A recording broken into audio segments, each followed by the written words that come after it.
So welcome everybody. Very, very excited to see so many of you today for our presentation of this special issue of JEPS, this special issue which is entitled Translation and the Periodical. And for this we're going to have an introduction and 4 really interesting articles and an introductory article. Just a few words about myself. I'm Eloise Forestier. I'm a senior postdoctoral researcher at Ghent University, and I was helping with the edition of this special issue with Brigitta Schwed, who's a historian, an art historian at Ludovika University in Budapest. But a lot of the work has been done by our guest editors, who have been really great and wrote a fantastic introduction as well. And I'm going to pass the floor to them because they're going to do the chairing today. So Anna and Gaëtan, and I will let you introduce yourselves and then take over from here. Thank you. On behalf of Anna and myself, my name is Gaëtan. I've been involved in research on translations of Russian literature into Dutch newspapers, and I'm with Ghent University, and I would like to welcome everyone who's joining us and who's tuning in today. We'd also like to start by thanking the board of JEPS for their enthusiasm for this special issue and for all the work they've put into the editing and peer review process. It's been very much appreciated.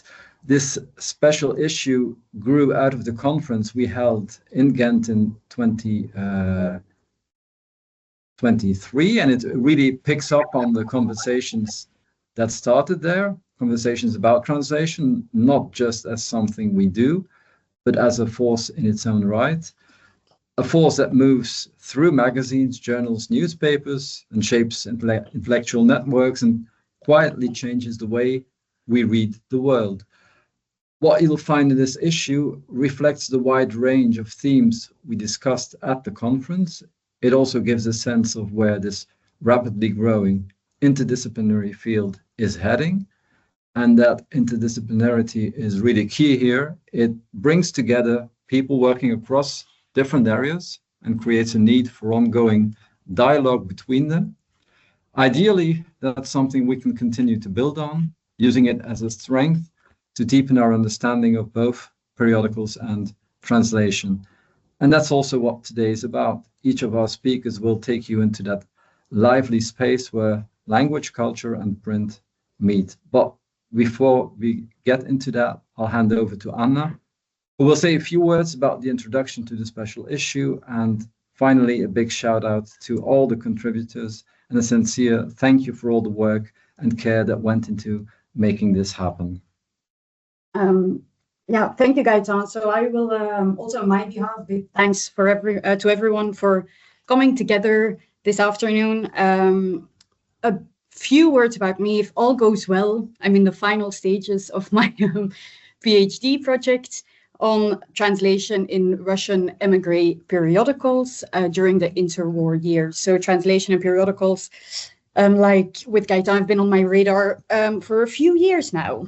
And I have the pleasure to introduce our special issue, and I will do so ever so briefly, as I want to give our authors the opportunity to talk about their contributions that, of course, take center stage. So Gaëtan and I wrote an introduction together that we invitingly called Towards a Translational Periodical Studies.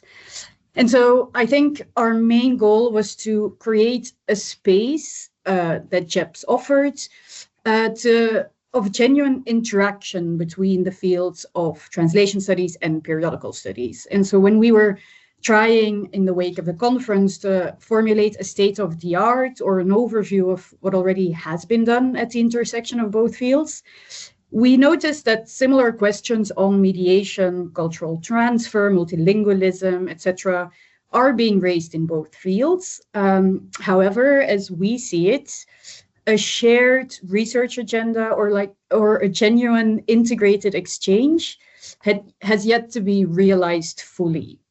And so to this end, in the introduction, we provide a quite extensive overview of the various research areas or strands within translation studies that focus on periodicals. But without revealing too much, you could consider translation archaeology, which benefits from the in-depth contextualization of translation newspapers and magazines.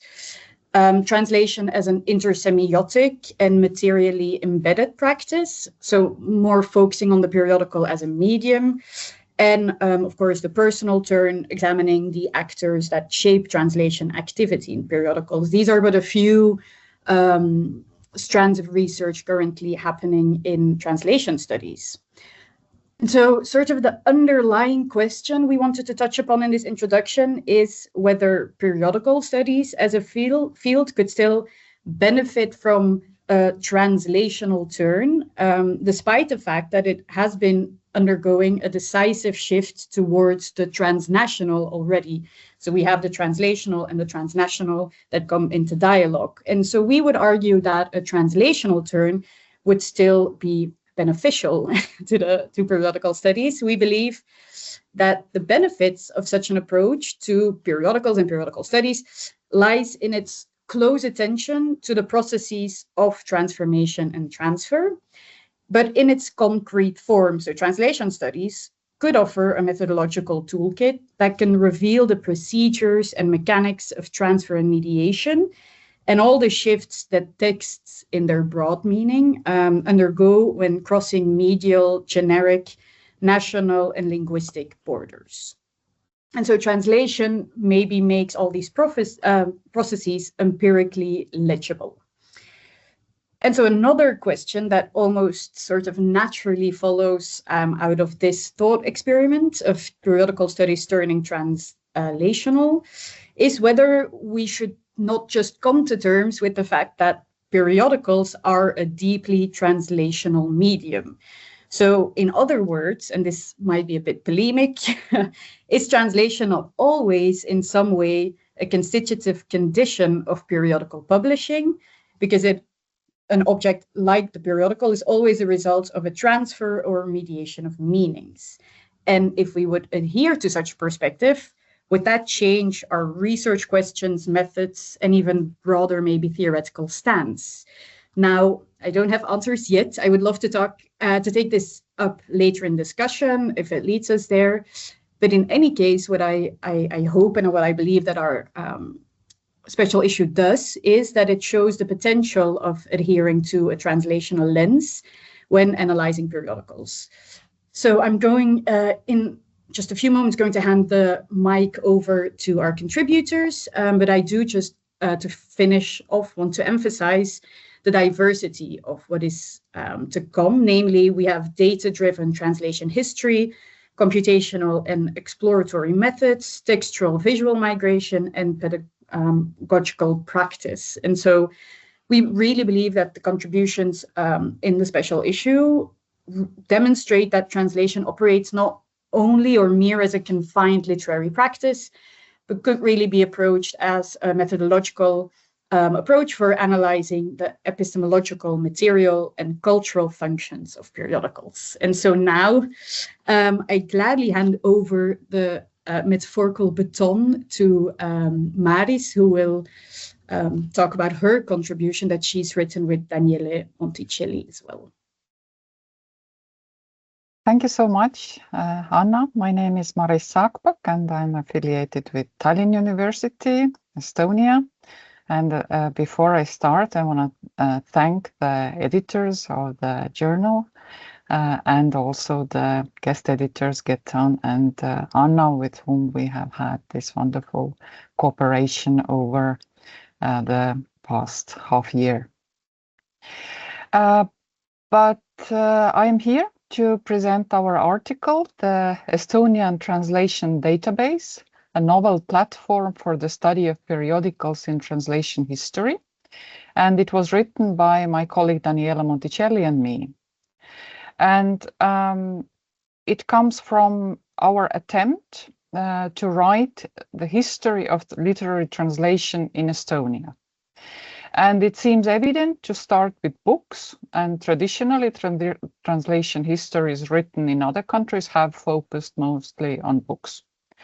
But we soon realized that the books tell only part of the story. And this is the central argument of our article. We suggest that translation history has been shaped by a strong book-centered perspective. Yet for much of the 19th and early 20th centuries, periodicals, newspapers and literary magazines were among the most important channels through which foreign literature reached readers. Despite this, translation published in periodicals often remain under research because they are much harder to identify, catalog, and analyze. Specifically to address this problem, we developed the Estonian translation database.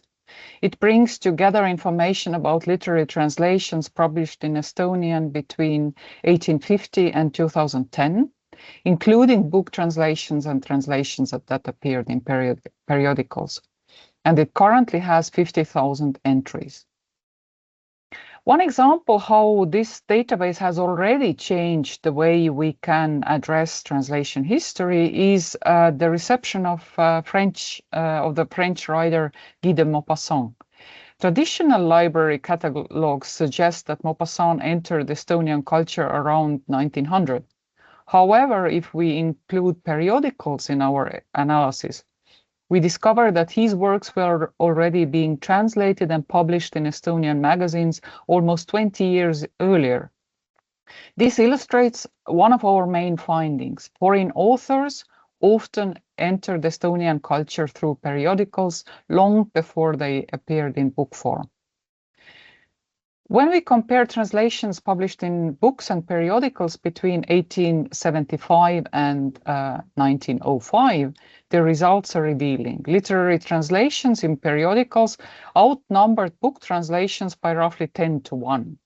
Periodicals also offered readers access to a much wider range of foreign literatures. While book publishing remained heavily dominated by German literature, periodicals presented works from Russian, French, Scandinavian, American, and even non-European literary translations. In this sense, periodicals functioned as cultural laboratories. They allowed editors, translators, and readers to experiment with new authors, literary movements, and forms of cultural exchange. Now we realize that these findings are particularly relevant for Estonian studies. But the article also discusses the challenges of creating a database itself that is useful for colleagues in other countries working on similar projects. Firstly, the information about translations, especially in periodicals, was scattered across different sources. Books were documented in the national bibliography. Translation in periodicals often had to be reconstructed from archival card catalogs and direct examination of newspapers and magazines. Much of this information did not exist in digital form and had to be recovered, verified, and standardized. And the second challenge, which would be interesting to compare with other countries, is the historical instability of the data. Names of authors, translators, publishers, and even cities changed over time, and 19th century publications frequently lacked basic information about authorship, translations, translators, and source languages. We therefore had to balance two goals: creating standardized metadata suitable for quantitative analysis while preserving the historical specificity of the original records. In this sense, Estonian translation database is not just a collection of data, but also result of extensive scholarly curation and interpretation. And what makes the results of this study interesting for an international audience is also the potential to develop a comprehensive analysis due to a relatively limited amount of the Estonian data when compared to bigger linguistic areas. our database contains tens of thousands of entries rather than hundreds of thousands, typical of countries like France, Germany, or Poland. This allows us to uncover significant patterns that can then be tested internationally across other translation cultures. Thank you.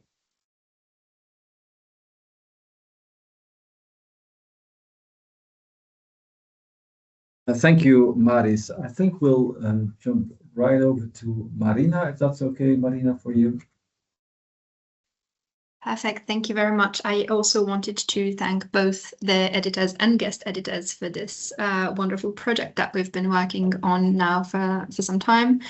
I am Marina Popea. I'm a Latin Americanist, so I also come to translation and periodicals from the angle of literary history, but from Latin America mainly. I'm currently a lecturer in Spanish at the University of Oxford, and I've also worked recently on the Spaces of Translation project at Nottingham Trent University, where we're also putting together a large, although a lot less vast than the Estonian database of translations in periodicals in post-war Europe. And my articles stemmed from the realization that while translation studies and periodical studies have converged or are converging, creating this new area of research, there isn't really a systematic discussion of our methods yet. And so different researchers will draw on different methodologies from separate fields of study or traditions. And while these methods can be very useful and illuminating, we lack a form of unified methodological foundation for this subfield. So because translations in periodicals lend themselves exceptionally well to data work, we've seen like various projects coming to this conclusion that putting together a database is a necessary step. I've chosen to examine this aspect and try to establish some basics that would be accessible to all in the field, so methodological basics. And so these are purposefully not advanced methods for reasons of access on the one hand, but also and probably mainly of transferability across different research projects, right? Very often, and I found maybe this to be the case more often in periodical studies, there are some very, very bespoke, very interesting methods that are advanced and complicated and that rely on very specific kinds of data and formats and either software or expertise that is pretty niche in a way. And that doesn't translate very well across different data sets and contexts and also research questions. So I'm trying to really go back to those basics and what they could be. And as a result of that, I outline maybe more of a research philosophy than a practical roadmap for researchers. But I do try to give some actual practical ideas and ways to approach the periodical and translational data that could be easily adapted. The approach that I outline is inspired by exploratory data analysis, which is this approach to data that was formulated by the statistician John Tukey in the 1970s, with the aim of describing a set of data and extracting its main characteristics, basically. And I propose to basically appropriate the ethos of exploratory data analysis to the study of translation in periodicals. So that means, concretely speaking, fostering a process of exploration of the data that is not directed by hypotheses and not meant to actually confirm or infirm hypotheses, that is, as a result of that, open to discovery, that is iterative, meaning it takes progressive steps, and what one finds in one step will orient the next steps of the exploration, and based on data visualization. So the goal really is to let the data show us what it has to show. Computation in itself is not necessarily a step here. It can be, but it's not required. The main point being that finding ways to visually represent the data and actually look at it should be the first step of research into translation and periodicals. So there's no need really for complicated calculations, and we can learn a lot and indeed follow a traditionally humanistic process of inquiry from exploring our data in simple ways. And those include ways to look at it as a whole, to really take every single translation that was published in a given periodical across time and look at all of those instances together, and also methods that have to do with summarizing this data and trying to see how it evolves in time and how it is spread and more or less what the trends are in it. And I use a case study from Mexican literary history to illustrate this and also show how focusing on translations in periodicals really changes our understanding of what literary history has been. Thank you. Thank you so much, Marina. We're gonna go to Evanghelia, who will take us into the world of visual and textual translations in periodicals, if that is okay for you. Yes, thank you very much. So I'm also thankful both for the invitation to give a keynote in Ghent and the invitation to participate to this special issue. I am Evanghelia Stead, Professor Emerita in Comparative Literature and Periodical and Print Culture Studies in France. I have edited collective work on periodicals in 2 volumes under the title L'Europe des Revues, a couple of JEPS issues, and I'm also the author of Happy Sisyphus, specifically on periodicals. Now, my contribution to this special issue examines translations by following periodicals in both transnational and domestic circulation. I conceive translation in the widest sense possible, from language to language, of course, but crucially, I also include visual material, the way it travels and transforms, as well as print codes, layout, and format, acting as translation within the same language. I look at textual and visual translations conjointly as a form of transculturality and discuss how intermediality is dealt with in periodical negotiation. My article looks back to Imago et Translatio, a 2014 special issue of Word and Image I co-edited with Hélène Védrine. In this, we followed literary translation in Europe between languages as intra-semiotic translation, and in parallel via images as inter-semiotic translation. Translations were the very reason to illustrate texts, and illustrated translations were a marketable commodity from the rise of the novel onwards.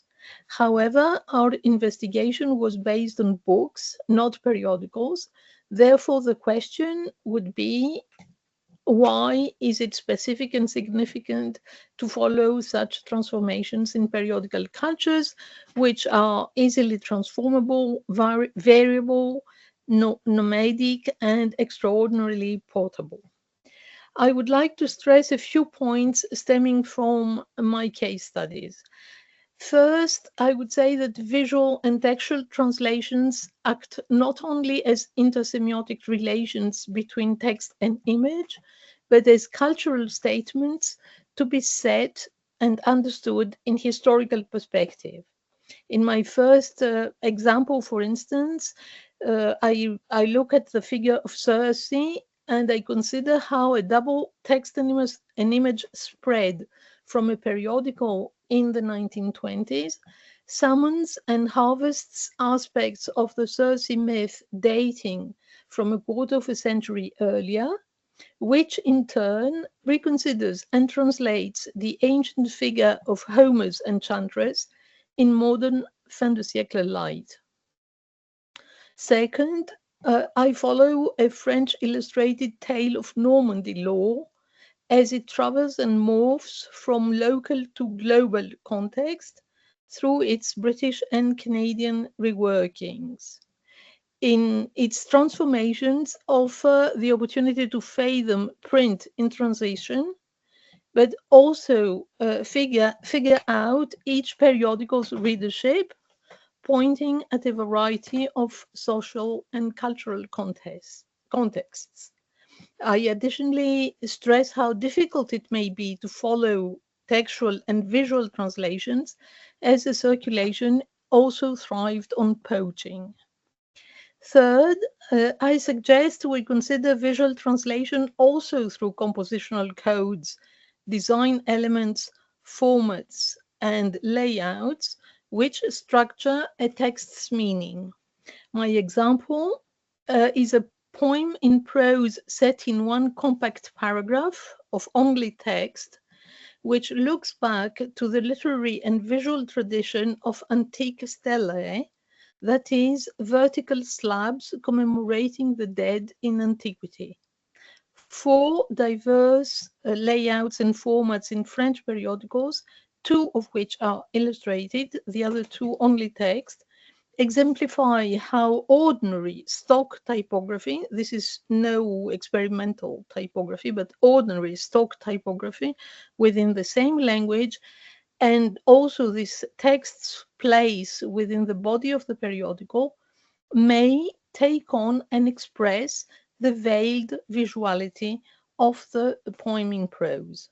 And lastly, I employ network methodologies to show how text and images are further reinvested with new input in other cultural contexts. The case study stems of one of the volumes I have co-edited, L'Europe des revues 2, Réseau et circulation de modèles, and Xavier Galmech's chapter, who shows the multiple ways in which a Czech anarchist periodical harvested and morphed material from across Europe. The network perspective indicates in this case not only intensification of image dissemination, which is expected, but text and images welcomed in new cultural context and reinvested with further meaning, somewhere between ideological aspiration and opportunistic recycling. Thank you. Thank you, Evanghelia. Our last speaker is the most distant, but just only in the literal sense. Joining us, I think, from overseas is Sehnaz Tahir-Gürçağlar, if I pronounce this correctly. So Sehnaz, the floor is yours. Thank you. Thank you so much. So again, I will express my appreciation to the editors of JEPS, as well as our two dear guest editors, Anna and Gaëtan. And just to go back to 2023, I remember the conference in Ghent as being one of the most memorable gatherings of my academic career. So many thanks for all the fruitful discussions and for inviting me to contribute to this issue. So the 3 presentations that you heard before mine are really about the core of how periodicals can shed new light on thinking about literary translation, and also the relationship between textual, visual, and image-related aspects. So we're already seeing how rich the interaction between the two fields, two worlds are. So to this, I will actually bring in a more practical, hopefully somewhat conceptually grounded, but also practical use of periodicals for translation scholars, and perhaps for periodical scholars who want to use translation both as a concept and a framework in which they can teach certain aspects of periodicity and the periodical press. So, you know, I explore the interaction of periodicals and translation studies, as everybody does here. And my starting point is that while translation scholars are turning increasingly to periodicals as sites of research, so not only as materials, isolated materials to assist them in their study of translation, but as specific sites of research. But it turns out that we haven't really paid much attention to the pedagogical potential of periodicals for translation, and vice versa, perhaps not so much attention to how translation can be used as a pedagogical tool for periodical scholars as well. And I think this is somewhat surprising because periodicals are extremely rich environments, as we see time and again, and they contain translations. So we've seen examples of how literature features in the periodical, but not just literature. We're looking at news magazines, we're looking at things like reviews, advertisements, editorial commentaries, and all kinds of cultural exchange actually takes place via translation within the periodical environment. And periodical studies itself is also emphasizing questions of transnational circulation more recently, as we know, intercultural contact and knowledge transfer. And these are questions that are fundamentally translational in nature and definitely benefit from the actual analysis of translation in the periodical. So the simple question that I ask in my paper is, what happens if we bring periodical studies and translation pedagogy, as well as periodical pedagogy, into dialogue? And this is what I tried to do. My argument is that periodicals can function as a translation studies lab, and this has been said before, and I have been working around this idea for a while now. And they provide students with a space where translation can be observed as a complex historical, cultural, and social phenomenon. And a key concept informing sort of the conceptual basis of my argument is complexity. So periodicals, as we know, are extremely complex objects, and they resist linear forms of analysis.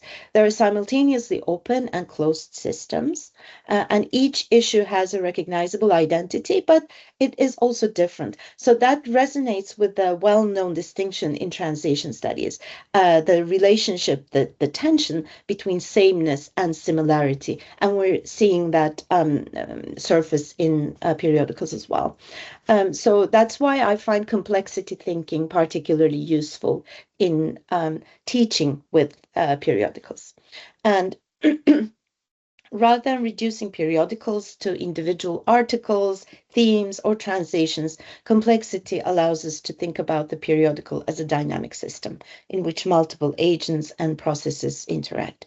And I argue that the same applies to translation itself.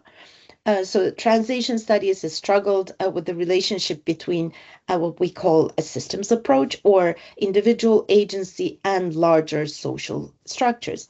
And complexity approaches help us move beyond simple models of cause and effect. They allow us acknowledge contingency, unpredictability, and emergence while still recognizing patterns and structures. And this perspective is especially important pedagogically, and periodicals actually help us demonstrate this complexity in very concrete terms. And we're seeing in traditional or historically, the teaching of translation has been more of presenting a set of techniques, rules, competencies to be mastered for translation scholars. And of course, these skills are important for the practice of translation, but they can sometimes obscure the complexity behind translation. And in my paper, I go into how this complexity can actually be instrumental in opening up the horizon of the students. And I'm very much inspired by the work of Hanna Risku, as well as Donald Curley, who've been working for decades in translator education. And I situate my discussion within a learner-centered and situated approach to translation education. And Hanna Risku specifically devised this very interesting framework for teaching research in translation. And she suggests that collaboration self-organization, allowing students to work with authentic tasks, and allowing them to use shared artifacts are actually some of the principles that will help expand a learner-centered approach. And this is where periodicals have become especially valuable. I think that by using periodicals, translation education becomes less about transmitting knowledge and more about creating opportunities for exploration and discovery. And in the paper, I actually go into an actual course that I designed and taught and will be teaching again this year at Boğaziçi University. And in that course, periodicals serve as the central learning platform, and it provides an opportunity to test whether periodicals can really support the principles of situated learning in practice. And the first teaching demonstrated that it indeed does. So my paper actually has a detailed description of the course and the different tools and assignments, etc. So you're welcome to go into it. And I know that I forgot to introduce myself in the beginning, so I'll do this last. My apologies.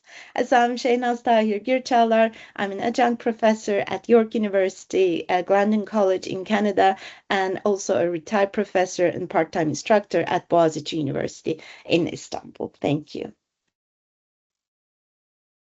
Thank you, Sehnaz, and thank you all the other contributors to this special issue of the Journal of European Periodical Studies, which will be out soon, I guess, and for all of those, all of you curious to read the papers. I would like to open the floor for discussion and see if anyone wants to ask a first question.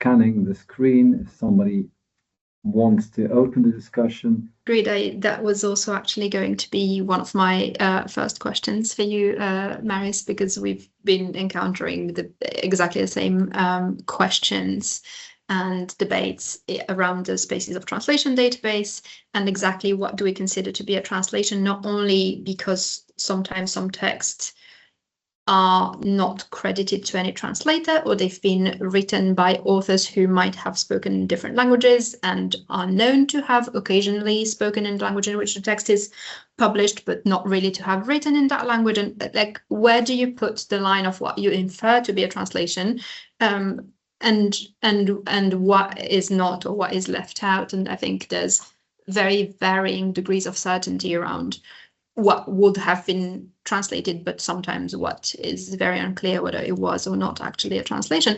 And then the other thing is what kind of extract from the original text, or what size of excerpt will count in a periodical, right? Because you have full articles which are very clear, but then you also have those really small extracts or small boxes that appear in the margins, or something that is out of the usual sections of the periodical, and so on. And I think there are so many decisions that have to be made, and that are to an extent subjective and arbitrary.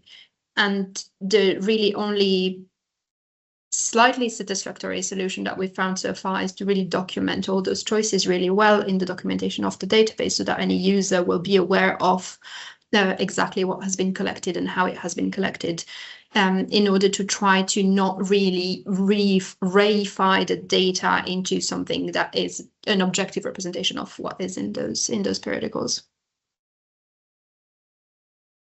Maybe just a quick response to that I absolutely agree. This is the only way to address clearly in the introduction what was done and how the decisions were made.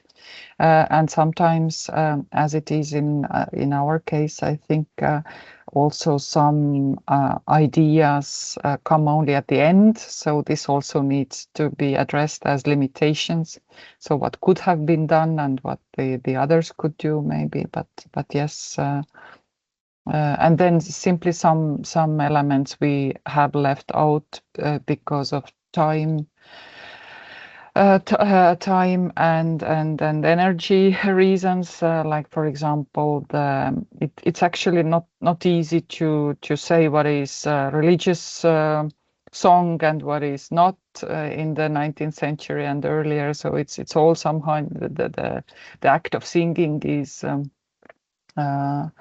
in a way related to religious life as well. So how can we know what was used when, in what context, and what meaning was attributed to it? So yeah, and yes, of course, the question of adaptation. So if the text is taken into Estonian and all the realia are changed into Estonian, but the plot stays the same, is that a translation? Or if it's shortened and changed a lot, but it still takes place in the original setting and with the original character, so what is more translation? So we of course didn't find solution for that and didn't actually attempt to. So we included these texts that have traces of translation, but we explain how we use them. Mm-hmm. Could I ask two questions? One very short one. One is a curiosity question for Maris. When you document the original, do you document it through book publication or periodical publication or whatever is available? That is my short question. And the other one is how do you deal, or do you deal with visual material while you register, you treat the translated text?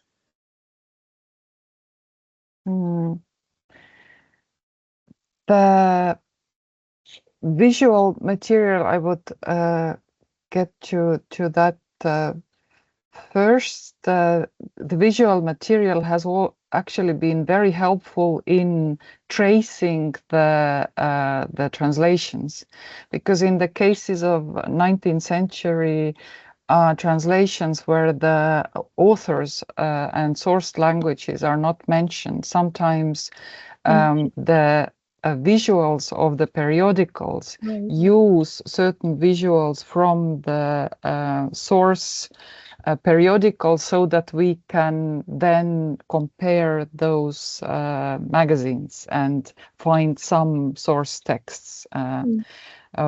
But we don't address visuals in our database directly. And now I'm afraid I have forgotten your first question that you had, sorry. Yeah, the first question was how do you document the original? I mean, how do you create it? Yeah. Yeah, what do you base it on? That is usually the books, I guess, yeah. But it depends. Maybe that would be a good question for us to address. Thank you for mentioning that. I also see that Cedric wants to put in his 2 cents. Oh, I have a question, but I don't. Please go ahead, Sid. Yeah, I was just wondering, well, thank you very much, all of you, for your contributions, and also for this a short introduction to these contributions. I don't know very much about translation studies as a field, but I know it's concerned with sort of it's working with this challenge of the historical invisibility of the translator. And I wonder to what extent the periodical might serve as a kind of archive of translation and translation work and translators, as a kind of archive that makes this historical work visible, you know? I don't know if any of the contributors want to touch upon that. I don't know if I can say a couple of things. So the paper that I submitted to this issue is not specifically about that, but I have also been working historically with the periodicals. And for certain cultures, that is definitely for Turkey that I am exploring. Many translators actually make their first appearance through periodicals. So periodicals are, they are an introduction into the literary world. So you're actually able to trace some young authors develop into much bigger names through the periodicals from the start, the time that they start. This is one aspect, if you know, can trace the individuals. But in many cases, periodicals are worse than books when it comes to hiding the translator's visibility, and even worse, hiding the status of a text as a translation, and vice versa, sometimes introducing something as a translation while it's not. So I think that they really create or reflect the complexity of the real world out there, and, you know, show us that it's not really neat to, you know, we don't really have those neat categories. Just jumping in on the back of this, I was going to say something very similar, which is that it depends so much on the periodicals and who translates in it, and how instrumental the editor's approach to translation is or not. There are those, and that is one of the hypotheses that I've been working on recently, is some periodicals have a very strongly ideological editorial line that will take precedence over the literary aspect sometimes, and those tend to use translation in a way that is very disguised, because they need to put out those materials relatively quickly, and also generally not show that they tend to come from a small group of authors and translators. And so I think you can say a lot also, and or infer a lot about the periodical based on how visible translation is made and how acknowledged the translators are in it. Maybe since this was a very important finding for us, I would really love to comment on that on the basis of our material, because we, of course, also approached the question the same way you put it here, that translator we suppose was invisible, but actually based on our early data that we comment upon in our article, the author was the one who was invisible. Because in the early stage of literary culture in Estonia, the act of translation was such a strong artistic expression that the translators, I would say rightfully so, felt themselves as authors. And then this is the way we explain that the authors were actually mostly not mentioned. Even big names like Goethe and Schiller doesn't need to be mentioned. So either it's they think that the readers will know anyway, or just but we think it's just a self-awareness and identity aspect of an author, of these early translators, and we can really see the transformation into naming the authors as one significant step into maturing process of Estonian translation history. Mm-hmm. I see another hand raised. Please, the floor is yours.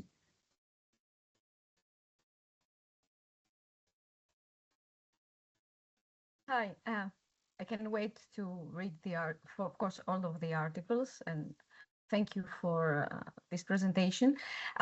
We have a similar database in Greek, but I wanted to ask maybe Mary's, what do you do when you cannot identify the author? You don't know who is the author of the piece. For example, in Greek, we have an even bigger problem, because most of the translations have the author's names transliterated in Greek, which might be even more difficult to go back to the original author. And the second one, what do you do in cases of pseudo-translations, and in case you have identified that this is a pseudo-translation, do you include it or not? Thank you for this question. We have not specifically come across so many pseudo translations, so that has not really been an issue for us. Yeah, but what to do with the unknown information? That database has the category unknown. And if you don't know, we don't know, but we still mark it that it's unknown, because in some cases, we give in our database all the information that we get from the books or periodicals for that matter. So all the information about in whatever form, if it's just mentioning the language, if it's just mentioning the last name of the author, whatever there is, we use that. But if we cannot detect the traces or cannot find where the text comes from, then we just simply use unknown. And we have a lot of unknowns yet, because the original card catalog that we based our material, our database on, has many unknowns, and it has not been possible to check all of the 50,000 entries yet. But yeah, we are doing what we can, but it will probably remain also a lot of work for future researchers. Thank you. We have another question in via the chat, where Kadir writes, what would be your suggestions for making sure that the labeled data represent the actual social interactions within and between periodical sites and the policies and the role of translation? Not sure if someone wants to pick up on that question, which is about interaction mainly, and if a database is able to establish these kind of connections between periodicals.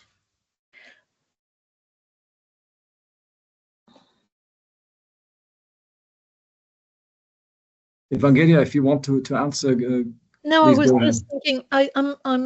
I cannot answer this question generally, but I was just. It links to my question previously. You know, when I asked Maris, how do you document the original date, you know, of whatever has to go into the database. But I was thinking that periodical cultures really interact between each other, and it would be perhaps the first step would be to identify a periodical rather than a book as the origin of a text or a combined textual and visual material.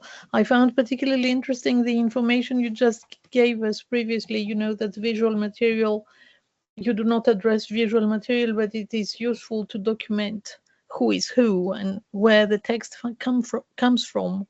And it is really, for me, as I see translation in this wide sense I exposed, it is really an asset. It brings forward this need to consider the multimodality of the periodical. And I quite understand that most scholars come to periodical studies from literary background, and they're not really trained, or originally they are not even sensitive to this visual aspect. But in periodical cultures, it is a dimension that seems to me very important. And concerning this specific question, the interaction between periodical sites, I wouldn't call them periodical sites because we are not in that stage yet, as I see things. It's interactions between periodicals or periodical or editorial issues. But I do not think that we can speak of periodical sites unless the author of the question has some specific interpretation of this term.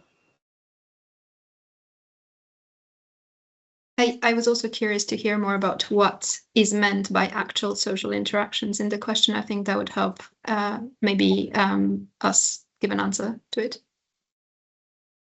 Yeah, maybe Kadir wants to either put it in the chat or raise their hand.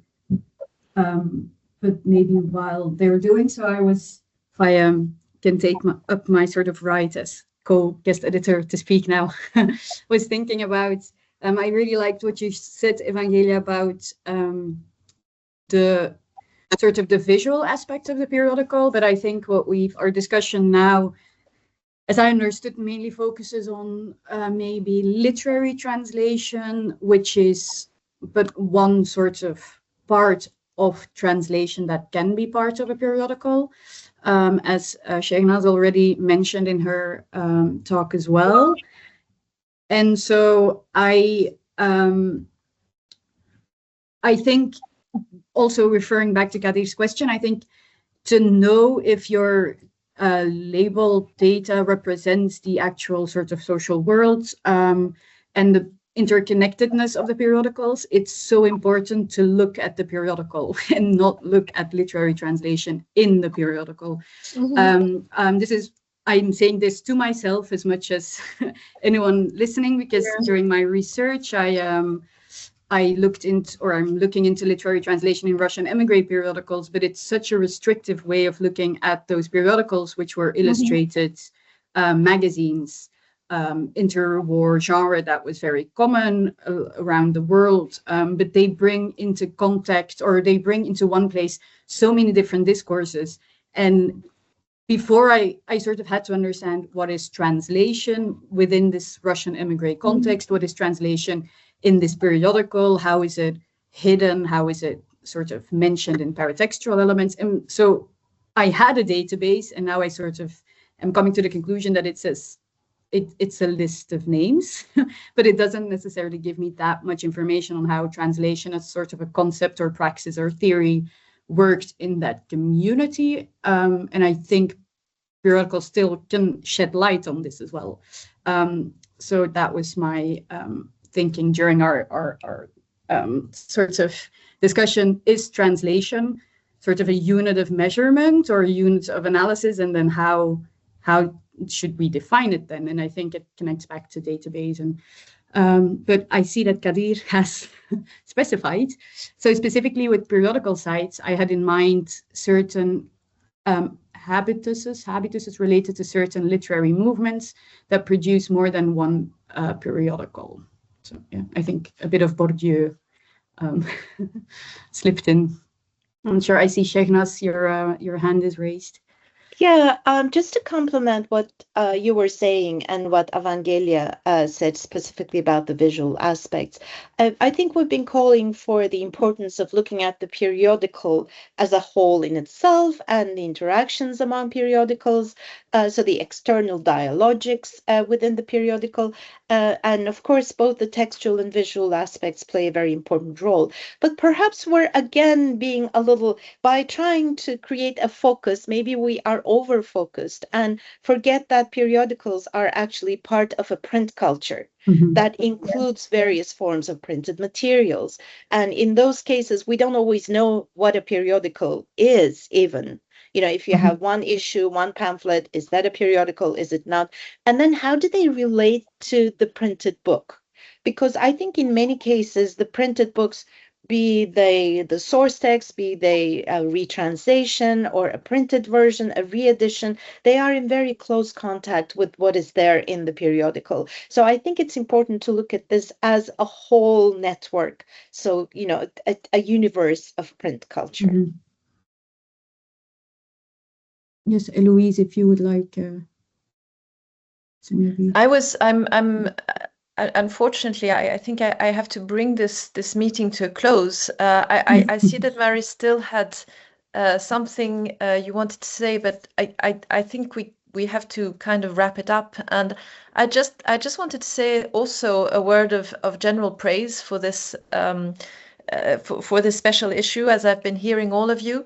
What particularly impressed me is, I mean, we're talking about translation and the periodical, and we're really talking about it. I mean, there's these are really very ambitious, wonderful articles that take you see the whole picture, right? We're not just one case study or there's an author here I want to look at, but we're looking at methods, visuals, pedagogy, and I just wanted to tell you how much I appreciate it, and I'm sure others do as well. And this mediation of meaning, which you were talking about at the very beginning, the periodical as a transitory object, but giving this great importance to this transitory object is wonderful. You have to go back to it. It's not just something which transits and mediates. It's something we keep on going back to. Anyway, these are just general thoughts, and I'll stop because we're running out of time, and this is why I'm speaking now. I really wanted to thank you all, thank everybody for coming, and also give a big round of applause to all of you for your beautiful articles, which will come out very soon. And wishing you a lovely end of the day. And if you have any other questions, you will have all the information in the JEPS issue, and I'm sure you can send more questions to the authors personally. So thank you very much to all of you, and then Gaëtan again for guest editing this wonderful issue, to the authors. And I hope to see all of you very soon, and I look forward to reading it again and enjoying all these works. Thank you very much, everyone.